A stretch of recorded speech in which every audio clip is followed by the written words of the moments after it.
it's such a different world. Like I ride road bikes straight. I just know as soon as there's like soft sand or something, it's like this. It's over. And he's going through dunes and over jumps and stuff. And I like my downforce, my four wheels to keep me stable. How do you get through hundreds and hundreds of miles alone through the desert? Yeah, you know, it's one of those things where you set your mind to it, you just keep going, and once you're in it, you're in it. We train throughout the whole year, mostly in the summertime when it's miserable outside. Yeah. But yeah, you know, once you start, you know, the adventure of 15 days in the rally, you're stuck to it and you're married to it. So you wake up every day, it's just something you have to do. It's like going to work, you know, your day job. So like we get to do the same track, like hundreds and hundreds of laps of the same track. It's always pretty similar. So when we take risk, it's very calculated risk of like getting through a 24-hour race. Maybe we break 10 feet later one lap and see how it goes. You're going thousands of miles. How do you balance like getting through the race with taking risks? I mean, that's the hard part, because in rally, you don't know what's coming. You know, you have your road book right here, your paper that you're reading, and then you have your odometer here and your compass heading is here.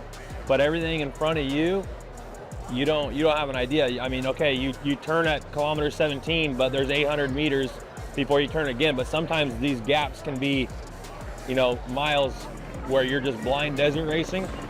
So, you know, like you said, calculated risk. We don't see things going by. We only see what's in front of us, and we see what can kill us. You know, rocks, animals, trees.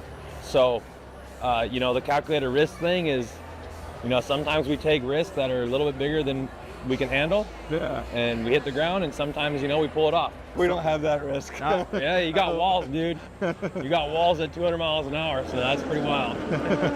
So for the rally, a Dakar specifically, you know, my race time only in the specials this year was like 52 hours.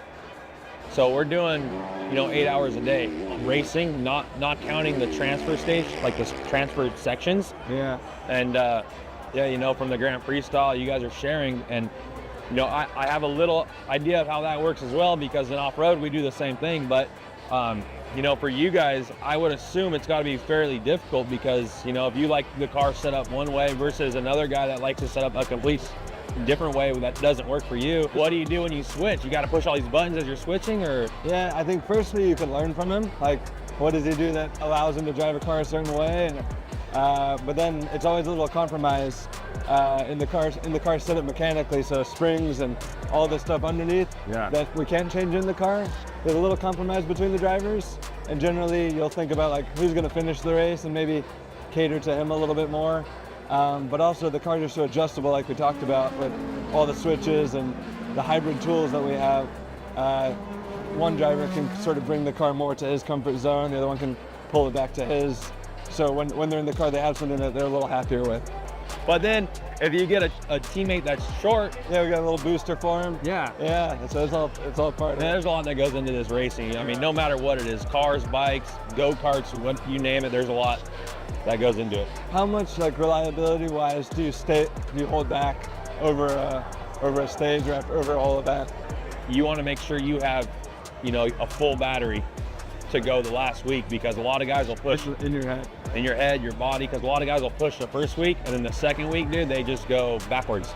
You want to make sure your machine is, you know, for the second week, you want to make sure your bike is as straight and clean as possible, dude, because if you wreck the bike first week and then you're riding a damaged bike the second week, but you can ride good, but your bike's hurt, it does you no good at all. Yeah, same with us, like little things like our dive planes there. Yeah. Like those are easy to knock them off. Yeah. Touching with someone else, and then you give that to your teammate and you make them look bad. So. Yeah.